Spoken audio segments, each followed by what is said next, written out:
At exactly 9:17 a.m., the door to my lake cabin exploded open, slamming against the log wall so hard a framed photograph of my late grandfather fell and shattered.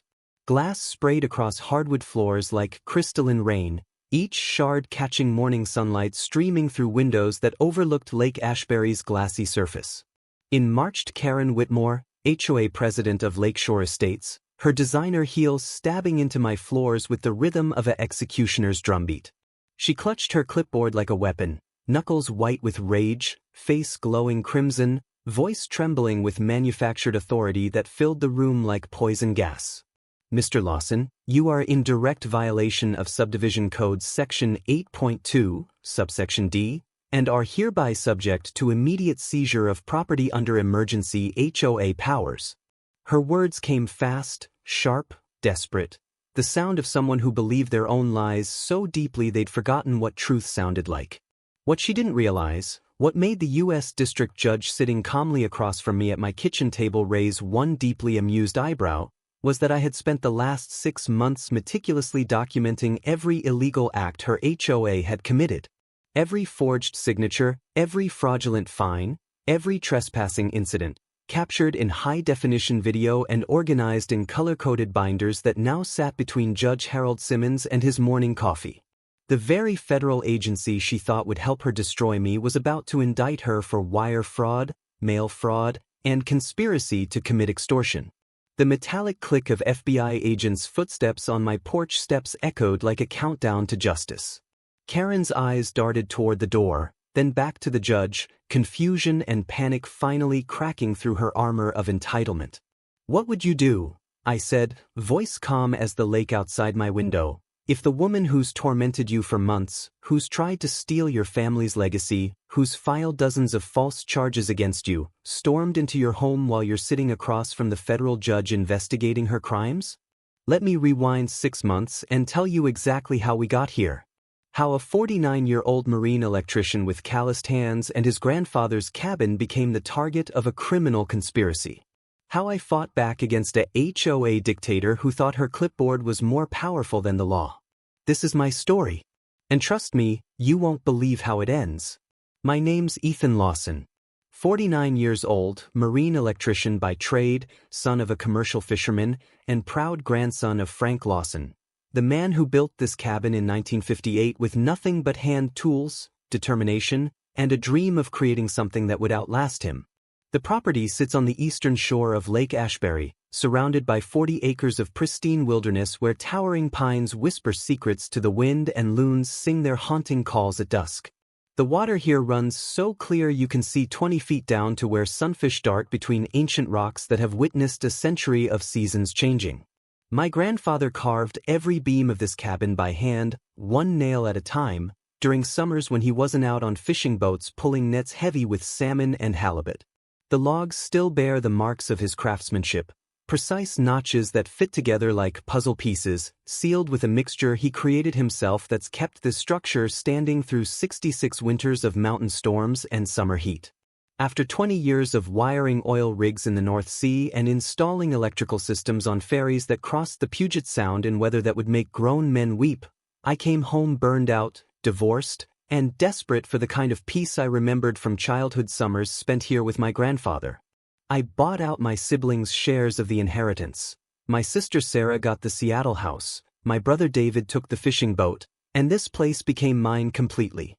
My dream was beautifully simple. Fix up the old dock that had sagged with age, rent out kayaks to tourists who wanted to explore the lake's hidden coves, and live quietly in the place where I'd learned to fish, to build, to breathe. For one perfect year, that's exactly what I did. The mornings smelled of wet cedar and engine oil, coffee brewing in my grandfather's ancient percolator, bacon sizzling on a cast iron skillet older than I am. The only sounds were wind through the trees, water lapping at the dock, and the occasional float plane landing on the far side of the lake where the resort catered to city folks with more money than sense. I'd wake at dawn, check the weather, prep the kayaks, then spend hours rewiring the cabin's electrical system that my grandfather had installed before regulations existed. Honest work, peaceful days, exactly what my grandfather had wanted when he built this place as a refuge from the chaos of modern life. That peace ended the day the HOA moved in across the ridge. Lakeshore Estates, they called it. 47 McMansions built by a development company from California that bought the old Morrison Ranch, clear-cut 15 acres of forest, and erected monuments to suburban excess, houses with 4-car garages, pristine lawns that required industrial amounts of water and chemicals, and HOA covenants thicker than the Bible. The day they broke ground, I watched from my dock as bulldozers tore into earth that had never known anything but wildflowers and deer trails. I should have known then that trouble was coming. But I was naive enough to believe that my property, separate and predating their development by 60 years, would be left alone. I was wrong. Karen Whitmore. 47 years old but fighting it with enough Botox and plastic surgery to stock a medical supply warehouse. Platinum blonde hair lacquered into place with products that probably violated environmental regulations.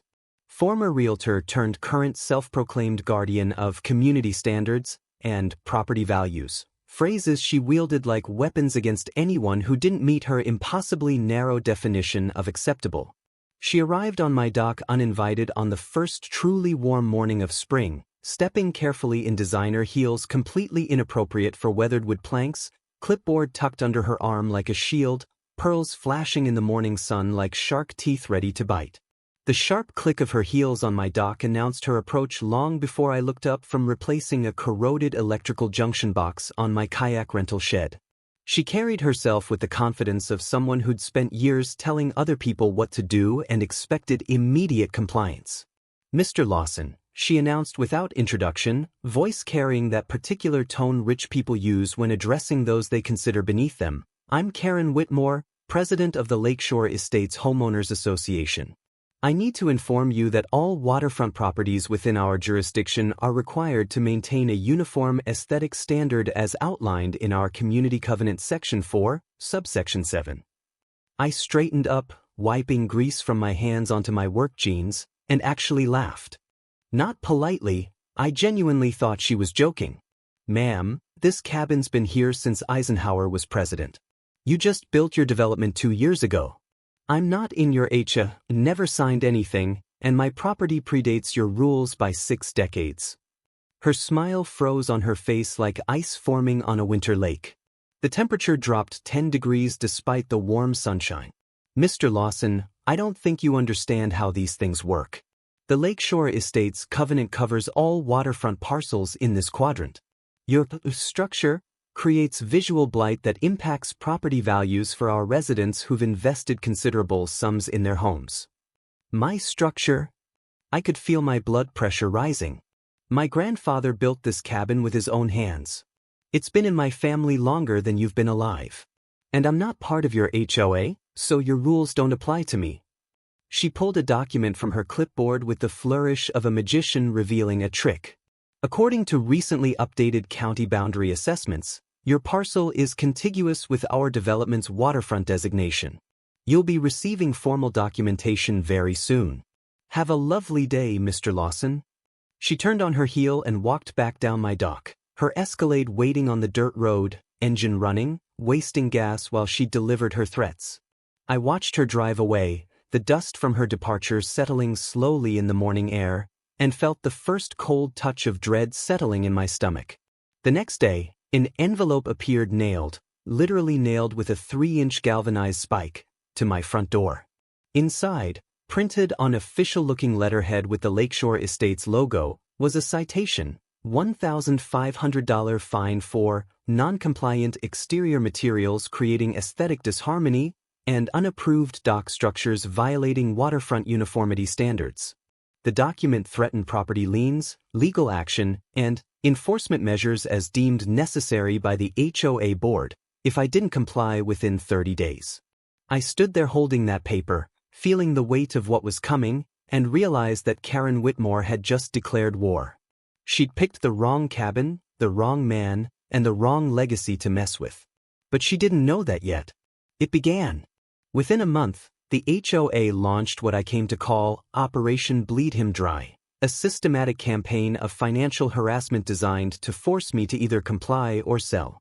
The fines arrived with military precision, each one delivered in a crisp white envelope with the Lakeshore Estates logo embossed in gold.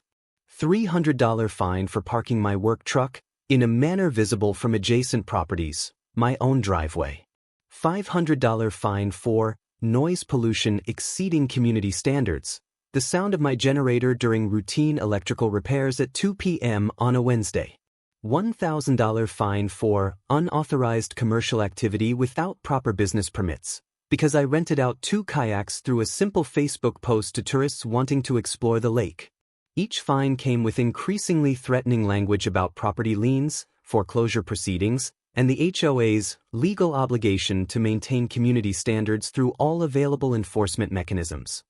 The letters were signed by Karen in sweeping cursive, with HOA President underlined twice as if the emphasis made her authority more legitimate. But the paper warfare was just the beginning. Karen escalated to bureaucratic sabotage with the precision of someone who'd done this before. She filed a complaint with the county planning department claiming my dock extended beyond my property line onto HOA-controlled shoreline. Completely false, but enough to trigger an investigation that stalled all my business permits for 3 months. My kayak rental income dried up overnight while inspectors scheduled and rescheduled site visits that somehow never quite happened. Then the physical harassment started. One morning I woke to find my security lights shot out, the bulbs shattered by what looked like pellet gun damage. Tire tracks scarred my lawn, deep gouges where someone had deliberately driven through my flower beds, the same wildflowers my grandfather had planted 60 years ago. My mail started disappearing, important documents vanishing from my mailbox only to show up days later torn and muddied on my doorstep. The mechanical hum of Karen's white Escalade idling at my property line became the soundtrack of my mornings. She'd park there for hours, sometimes with passengers I couldn't quite see through the tinted windows, watching my cabin like a stalker studying prey. My trail cameras caught footage of her taking photographs of my property from every angle, documenting violations that existed only in her manufactured reality. Each fine came with a letter threatening lien placement and property seizure, the language escalating from advisory notice to final warning to imminent enforcement action. The total mounted faster than I could track. $1,500, then $3,200, then $7,800, then $12,400. By the end of the second month, the HOA claimed I owed them $38,000 in fines, penalties, and administrative processing fees. I knew this was war, but not the kind fought with fists or angry confrontations. This was warfare waged through paperwork, bureaucracy, and the slow grinding machinery of systems that favor those with money and connections over those with justice on their side. Late one night, I sat at my grandfather's hand-built table, surrounded by threatening letters and legal documents I barely understood, and realized Karen was counting on me to do exactly what she wanted: give up.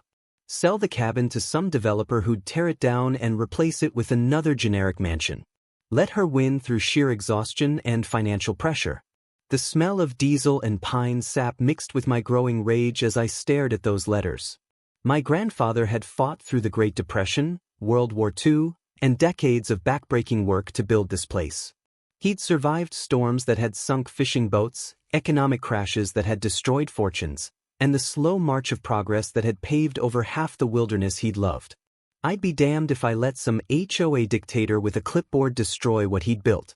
That night, I made a decision. If Karen wanted war, she'd get war. But we'd fight it on my terms with my weapons: documentation, patience, and the law she was so busy breaking. I bought my first security camera the next morning. By the end of the week, I had 8 cameras covering every angle of my property, recording in high definition with cloud backup, time-stamped and archived. Every future trespass, every harassment, every illegal act would be captured and saved. Karen had picked a fight with a marine electrician who understood systems, who knew how to troubleshoot problems, and who had inherited his grandfather's stubborn refusal to quit. The real battle was just beginning.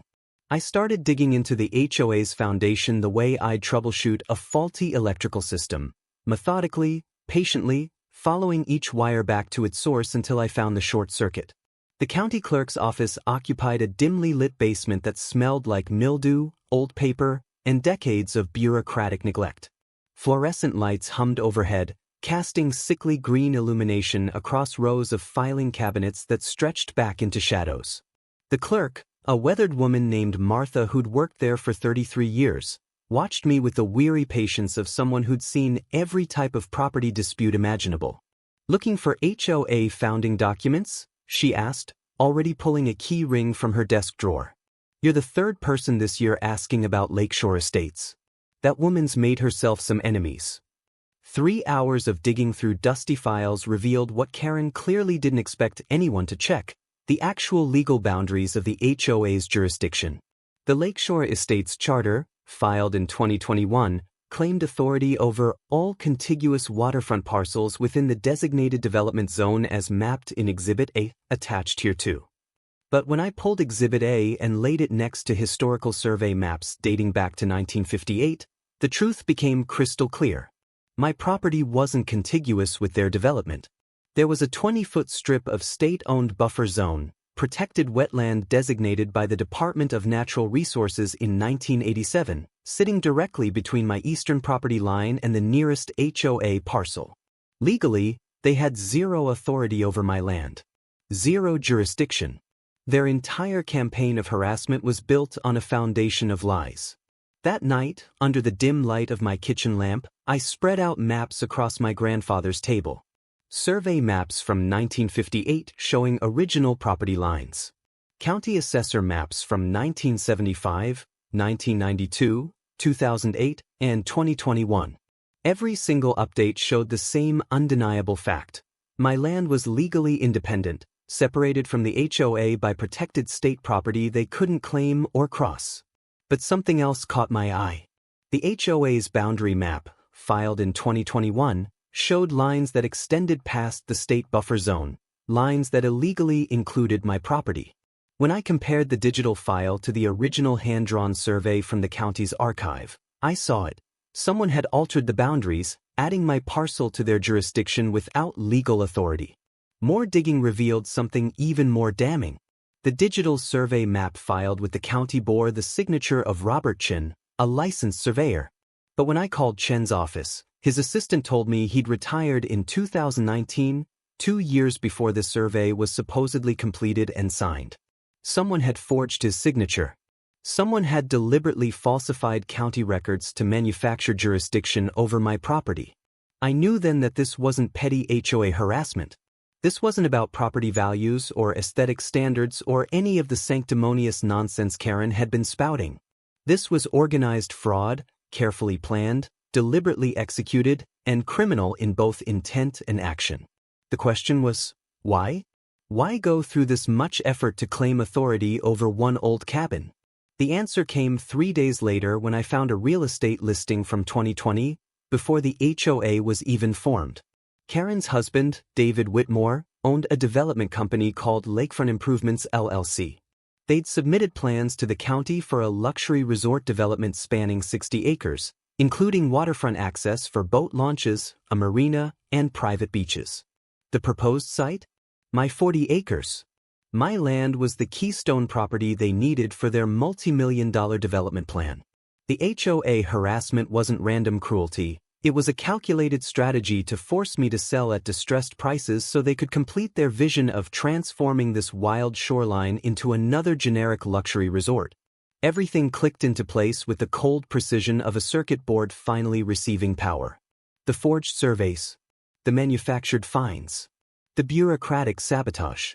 Karen wasn't just a petty dictator drunk on clipboard authority. She was a criminal protecting a financial scheme worth millions. I sat back in my chair, the weight of this discovery settling over me like a physical presence. My grandfather's cabin wasn't just my inheritance anymore. It was the only thing standing between wild shoreline and commercial exploitation, between natural beauty and another parking lot. The loons called across the dark water, their voices carrying the same haunting melody my grandfather had fallen asleep to for 40 years. I looked at the framed photo on my wall. Frank Lawson standing in front of this cabin the year it was completed, hands calloused from work, face proud and weathered. "I won't let them win, Grandpa. I said to the empty room. Not while I'm still breathing.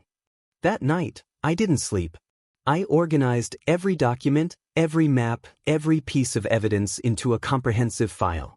The real battle wasn't going to be fought with anger or confrontation. It was going to be fought with the truth. Word spread through the lake community faster than wildfire through August dry timber. Within days of my property research discovery, the neighborhood split into two distinct camps with the precision of a fracture line running through granite. Half the neighbors, mostly retirees living in the new lakefront mansions, people who'd paid $800,000 to $1.2 million for their homes and who attended every HOA meeting like it was church, sided with Karen without question. They believed her carefully constructed narrative about environmental violations, safety hazards, and one selfish man destroying property values for everyone. I'd overhear their conversations at the marina when I came to check on my kayaks. That Lawson cabin is a blight on the whole lake, one woman said, voice dripping with the particular disdain wealthy people reserve for anything that doesn't meet their aesthetic standards. Now totaling $38,000 in HOA citations, plus county investigation fees, plus the cost of hiring attorneys and experts to defend against baseless accusations.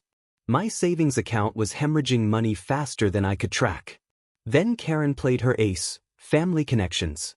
Her cousin Brad Whitmore, a sheriff's deputy with 23 years on the force and an ego the size of his patrol car, started showing up to serve notices. He'd arrive in full uniform, hand resting on his duty belt, that particular smirk cops get when they're abusing authority they think is untouchable. Mr. Lawson, he'd say with mock formality, handing me documents that turned out to be fake citations with no legal standing, you might want to consider selling while you still can. My cousin's being generous, offering to buy your property at fair market value. Keep fighting, and you'll end up with nothing but legal debt. The implied threat was clear. He wore a badge, I was just a citizen, and in his mind that power dynamic meant he could intimidate me into submission. That's when I bought insurance, 8 high-definition security cameras with night vision, audio recording, and cloud backup. Every angle of my property, every approach, every interaction, captured and time-stamped and archived where Karen's people couldn't delete or alter the evidence. The cameras caught Brad returning 3 days later to remove mail from my mailbox, a federal crime carrying up to 5 years in prison. They caught Karen's landscaping crew, accidentally spraying herbicide on my flower beds. They caught midnight trespassing, property damage, and a pattern of harassment that would make prosecutors salivate. Zoe filed a comprehensive response to the county, including the forged documents, the fake photos, and affidavits from the real professionals whose signatures had been falsified. She also sent a courtesy copy to the FBI's field office, noting that the mail theft and interstate fraud Karen had used online banking meant federal jurisdiction. Here's what people don't understand about bullies, Zoe said during one of our strategy sessions, her voice carrying the wisdom of someone who'd fought these battles before. They rely on victims staying isolated, too afraid or exhausted to fight back. The moment you document everything, bring in professionals, and refuse to be intimidated, they panic. And panic makes people sloppy. Karen was about to get very, very sloppy. The county quietly dropped all their investigations after reviewing Zoe's evidence, issuing a formal letter clearing me of all alleged violations. But more importantly, the county attorney flagged Karen's complaints as potentially fraudulent, triggering their own investigation into who was filing false reports and why.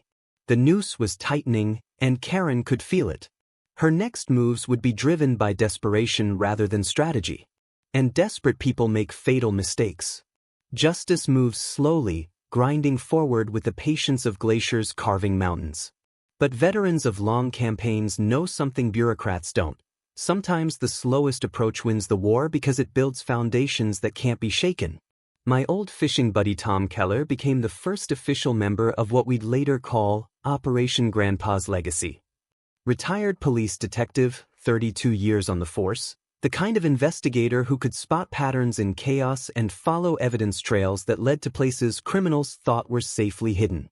"Ethan, let me watch your security footage," he said one evening, settling into my grandfather's rocking chair with a tumbler of whiskey and the focused intensity of a hunter tracking prey. I've seen intimidation campaigns before. There's always a pattern, always mistakes they don't realize they're making.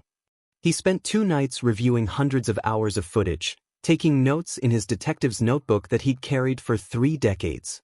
On the 3rd morning, he called me over to the laptop screen, pointing at a timestamp. 2:47 a.m., watch this, he said, playing footage of Brad Whitmore in civilian clothes, no uniform, using a key to open my mailbox and remove envelopes. That's a federal crime, brother. Title 18, United States Code, Section 1708. Mail theft carries up to 5 years in federal prison. Your cousin-in-law, the cop, just handed us leverage that could destroy his career. Meanwhile, Zoe was conducting her own investigation through public records that required a law degree to navigate. She spent days in the county clerk's office, the assessor's database, and state contractor licensing boards, following money trails that wound through shell companies and falsified business registrations. Ethan, look at this, she said during an emergency meeting in my cabin, spreading financial documents across the table like a prosecutor building a RICO case. The HOA's annual budget shows $312,000 paid to a company called Lakefront Improvements LLC for beautification projects and emergency repairs. But when I checked state contractor licensing records, that company, registered to David Whitmore, Karen's husband, but they have no contractor's license, no business insurance, and no employees. She pulled up more files. Every payment goes into their account, then within 48 hours, transfers to personal accounts or gets used for luxury purchases. Last month, $47,000 in emergency tree removal, paid for a Mediterranean cruise. $89,000 in shoreline restoration, bought them a Lexus. The scope of the fraud was breathtaking. Karen and her husband had turned the HOA into a personal ATM, embezzling hundreds of thousands of dollars from their own neighbors through fake invoices and non-existent services. But here's the beautiful part, Zoe continued, her voice carrying that particular satisfaction lawyers get when they've found the killing blow in litigation. This crosses state lines because they used internet banking. It involves mail fraud because they sent falsified invoices through USPS. And the amounts, over $480,000 in 18 months, trigger federal prosecution thresholds.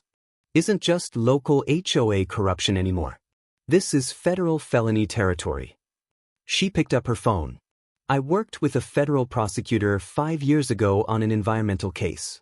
Judge Harold Simmons, now sitting in the U.S. District Court. He hates corruption, especially the kind that exploits community organizations. Let me make a call. Dorothy Marsh became our community liaison, quietly reaching out to other neighbors who'd been victimized by Karen's tactics. Within 2 weeks, she'd compiled testimonials from 9 families who'd faced similar harassment, falsified fines, property damage, social pressure campaigns designed to force sales at distressed prices. The Hendersons paid $47,000 in fake HOA fines before selling their cabin for $340,000, Dorothy reported during one of our evening strategy sessions. Karen's husband's company bought it through a subsidiary, then flipped it 6 months later for $890,000. They've been running this scheme for 3 years, targeting anyone who owns property they want for their resort development.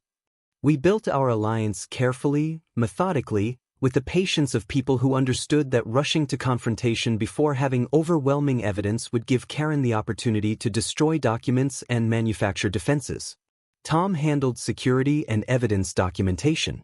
Zoe managed the legal strategy and federal coordination. Dorothy organized community support and witness testimonials.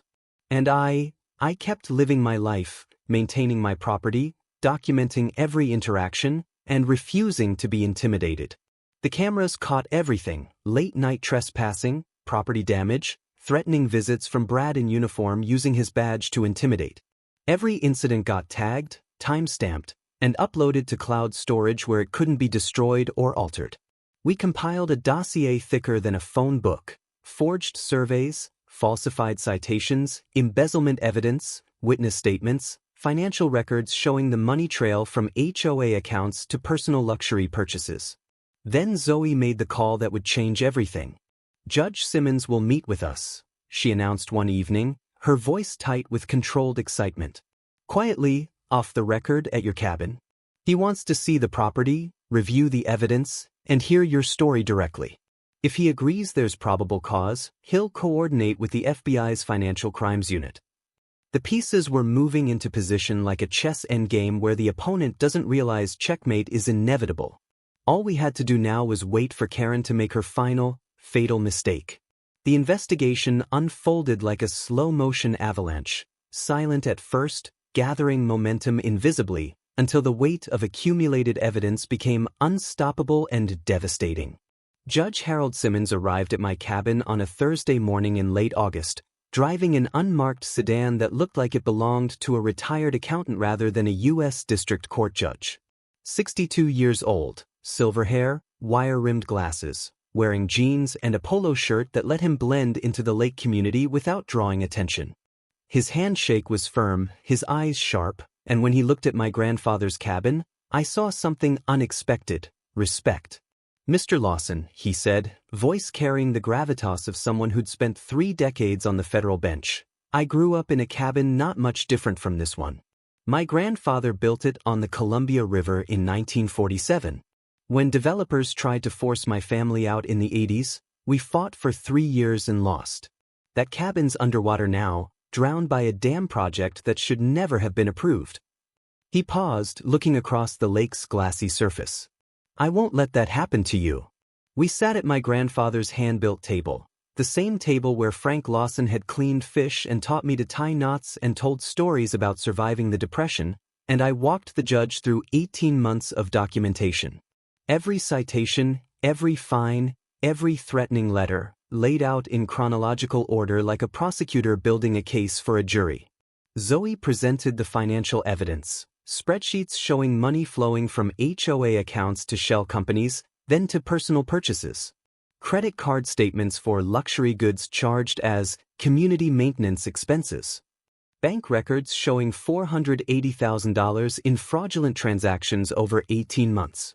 Tom added the criminal evidence: video footage of mail theft, trespassing, property damage, intimidation by a law enforcement officer abusing his badge. Timestamps, HD video, audio recordings that captured threats and extortion attempts in Karen's own voice. Judge Simmons studied the documents with the methodical attention of someone who'd reviewed 10,000 cases and knew how to separate legitimate claims from manufactured nonsense. After 2 hours, he removed his glasses and rubbed the bridge of his nose. "This is one of the most comprehensive documentation packages I've seen in a civil case," he said quietly. "Mrs. Whitmore has committed multiple federal crimes: wire fraud, mail fraud, conspiracy to commit extortion, falsification of government documents, and honest services fraud. Her husband and cousin are co-conspirators in a racketeering enterprise. The amounts involved trigger mandatory minimums under federal sentencing guidelines." He pulled out his phone. "I'm going to make some calls. The FBI's Financial Crimes Unit has an office in Seattle. They'll want to coordinate with the U.S. Attorney's Office for the Western District.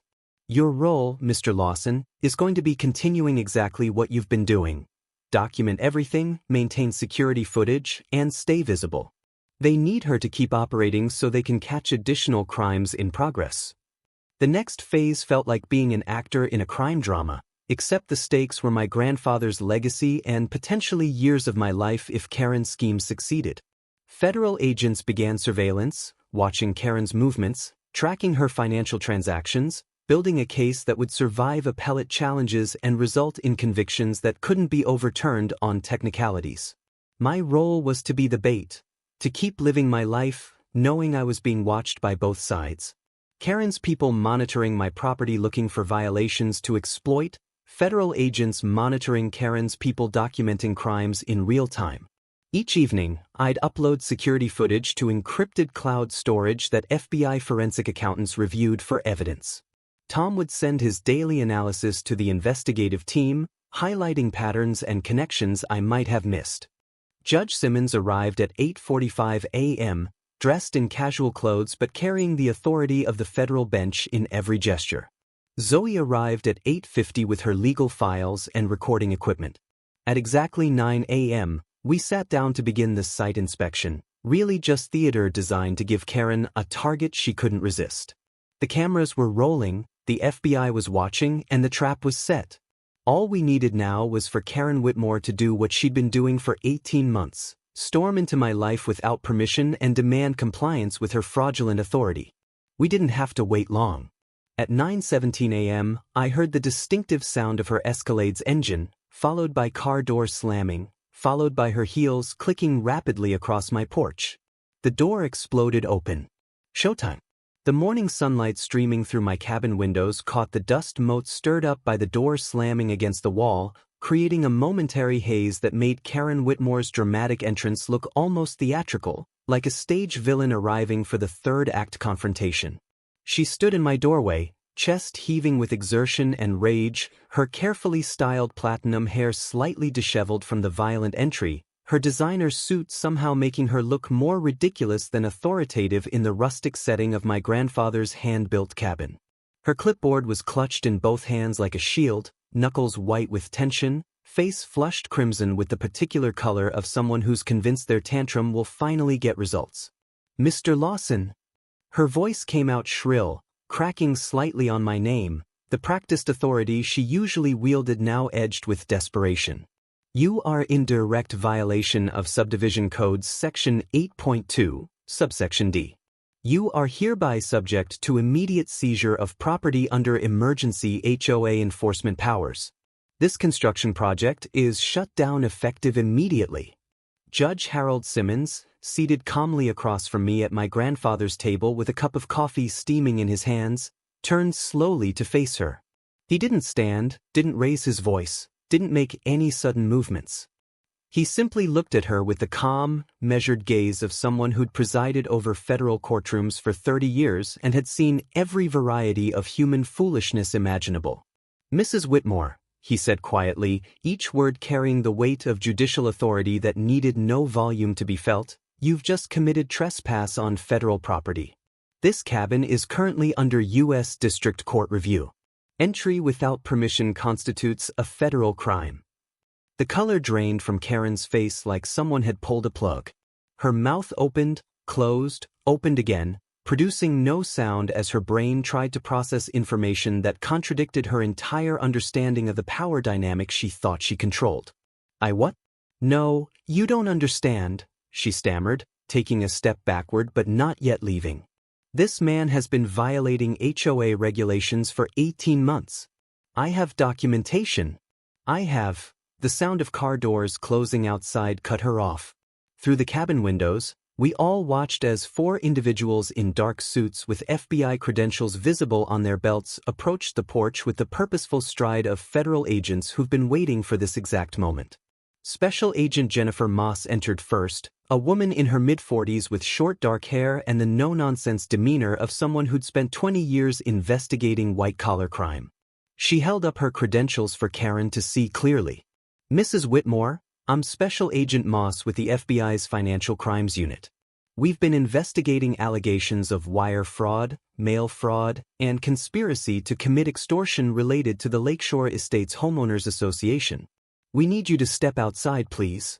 Karen's face cycled through emotions faster than a slot machine: shock, confusion, anger, fear, denial, settling finally on desperate defiance. "This is harassment. This is a setup. You can't. I have rights." My attorney, Zoe, stood from her chair, her voice cutting through Karen's panic with surgical precision. "Mrs. Whitmore, you entered private property without permission while it was under federal court protection. You've been observed on security footage committing multiple acts of trespass, vandalism, and intimidation over the past 18 months. The FBI has been investigating your financial crimes for the past 4 months. You have the right to remain silent. I'd suggest using it." That's when Brad Whitmore, Karen's cousin, the sheriff's deputy who'd been using his badge to intimidate me for months, appeared in the doorway behind the FBI agents. He was in full uniform, hand moving toward his duty belt in what might have been instinct or might have been threat assessment, his face displaying the particular confusion of someone who'd thought they were untouchable discovering they'd been wrong. A second FBI agent, younger, with the build of someone who spent serious time in the gym, stepped forward with his own credentials visible. Deputy Whitmore, we have video evidence of you stealing mail from Mr. Lawson's mailbox on multiple occasions. Federal crimes under Title 18, U.S. Code, Section 1708. We also have documentation of you filing false police reports and abusing your authority as a law enforcement officer. You need to surrender your duty weapon immediately. The room fell into a silence so profound I could hear the coffee percolating in my grandfather's old pot, the distant call of a loon across the lake, the gentle creak of floorboards as people shifted weight. The entire confrontation had lasted less than 3 minutes, but those minutes contained the collapse of Karen's entire criminal enterprise. Agent Moss produced a folded document from her jacket pocket. Karen Whitmore, you're under arrest for wire fraud, mail fraud, conspiracy to commit extortion, falsification of government documents, and obstruction of justice. David Whitmore, your husband, is being arrested at your residence simultaneously. You have the right to remain silent. Anything you say can and will be used against you in a court of law. You have the right to an attorney. If you cannot afford an attorney, one will be provided for you. The metallic click of handcuffs closing around Karen's wrists was the most satisfying sound I'd heard in 18 months. She didn't struggle, didn't scream, didn't do anything except stare at the floor as reality crashed down around her like the fraudulent empire she'd built. Brad fared worse. When Agent Moss's partner, Agent Rodriguez, asked for his duty weapon, Brad made the catastrophic mistake of hesitating, of looking like he might resist. 2 more agents appeared from outside, and within seconds he was face down on my porch, being handcuffed and read his rights while his sheriff's department credentials were removed and bagged as evidence. Judge Simmons stood finally, walking to the door to observe the arrests, his expression neutral but his eyes carrying satisfaction that justice was being served in exactly the way it should be, methodically, legally, with overwhelming evidence and proper procedure. Mr. Lawson, he said, turning back to me, thank you for your patience during this investigation. Your grandfather would be proud. This cabin will remain in your family where it belongs. Through the window, I watched as FBI agents led Karen and Brad to separate vehicles. Neighbors who'd been keeping their distance for months now appeared on their porches, watching the arrest, some with satisfaction, others with the dawning realization that they'd been victims too. Dorothy Marsh stood at the edge of my property, arms crossed, face set with grim satisfaction. When Karen was placed in the FBI vehicle, Dorothy nodded once, a gesture of respect for justice finally arriving.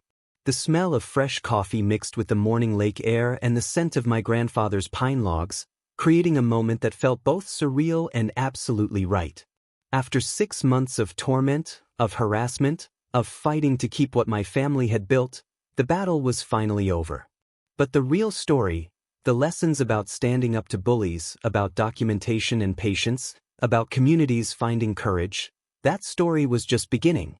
3 months after Karen's arrest, winter sunlight streamed through courtroom windows, casting long shadows across polished wood and brass railings that had witnessed countless moments where justice either triumphed or failed. Today it triumphed. The federal courthouse in Seattle was packed with people whose lives had been touched by Karen Whitmore's criminal enterprise. Victims seeking vindication, neighbors seeking closure, journalists documenting the fall of a suburban tyrant who'd believed her clipboard granted immunity from consequences. Karen sat at the defense table in an orange jumpsuit that stripped away all pretense of the authority she'd wielded for years, her platinum hair now showing dark roots, her face bare of the makeup she'd worn like war paint. Her husband David sat beside her in matching orange, both of them diminished, reduced to what they'd always been beneath the designer clothes and luxury vehicles. Common criminals who'd exploited community trust for personal gain. U.S. District Judge Harold Simmons presided, the same man who'd sat at my grandfather's table drinking coffee while Karen incriminated herself. His voice carried the weight of federal authority as he reviewed the charges. The defendants have pled guilty to 6 counts of wire fraud, 4 counts of mail fraud, 3 counts of conspiracy to commit extortion, 2 counts of falsifying government documents, and 1 count of obstruction of justice. The evidence presented during plea negotiations had been overwhelming, so comprehensive that even Karen's expensive attorneys had advised immediate guilty pleas to secure reduced sentences. The alternative was a jury trial where federal prosecutors would parade 18 months of documentation, video evidence, witness testimony, and forensic accounting that left zero room for reasonable doubt. Mrs. Whitmore, Judge Simmons continued, his voice measured but carrying unmistakable contempt, you systematically exploited your position of trust within the Lakeshore Estates community. You embezzled $480,000 from your neighbors, filed false charges against innocent people, corrupted public officials, and attempted to destroy a family's generational property through fraud and intimidation. This court finds your conduct not merely criminal, but morally reprehensible. He adjusted his glasses, consulting the sentencing guidelines with the thoroughness of someone who understood these decisions would affect multiple lives. You are hereby sentenced to 9 years in federal prison, followed by 3 years of supervised release. You will pay $685,000 in restitution to your victims, including $127,000 to Ethan Lawson for fraudulent fines and damages. Your assets will be liquidated to satisfy these obligations. David Whitmore received 7 years for his role in the financial fraud scheme. Brad Whitmore, the deputy who'd abused his badge, lost his law enforcement certification permanently and received 3 years for mail theft and official misconduct. The courtroom erupted in quiet satisfaction, not celebration, because good people don't celebrate others' downfall, but relief that accountability had finally arrived. Outside the courthouse, Dorothy Marsh gathered 12 families who'd been victimized by Karen's schemes over the years. Together, they'd recovered over $340,000 in restitution, money that had been stolen through fake fines, forced property sales, and fraudulent HOA assessments. This never would have happened if Ethan had given up, Dorothy told the local news reporter covering the sentencing. One man's refusal to be intimidated saved an entire community. Back at Lake Ashbury, the transformation was profound. The Lakeshore Estates HOA dissolved completely, its charter revoked, its assets distributed among members who'd been defrauded. The community voted to create a new voluntary association without mandatory dues, without enforcement powers, without the authoritarian structure that had enabled Karen's crimes. Neighbors I hadn't spoken to in months came by my cabin with handshakes, apologies, and homemade pies that tasted like reconciliation. We were cowards, one man admitted, standing on my dock watching the sunset paint water gold and crimson. We saw what she was doing, knew it was wrong, but stayed silent because we were afraid. Thank you for having the courage we lacked. Property values actually increased after the HOA dissolved. Turns out potential buyers prefer communities governed by mutual respect rather than authoritarian fear. Real estate agents began using our story as an example of what happens when neighborhoods choose cooperation over control. Now, each morning I sit on my rebuilt dock, coffee steaming in mountain air that tastes like freedom, watching loons glide across water that reflects towering pines and endless sky. The framed court order hangs inside my cabin, United States versus Whitmore, a reminder that bullies only win when good people stay silent. I've started teaching workshops on property rights and HOA abuse, helping other people facing similar situations. Tom provides security consulting, Zoe offers legal advice, and Dorothy organizes community support networks. We've turned our battle into resources for others fighting the same war.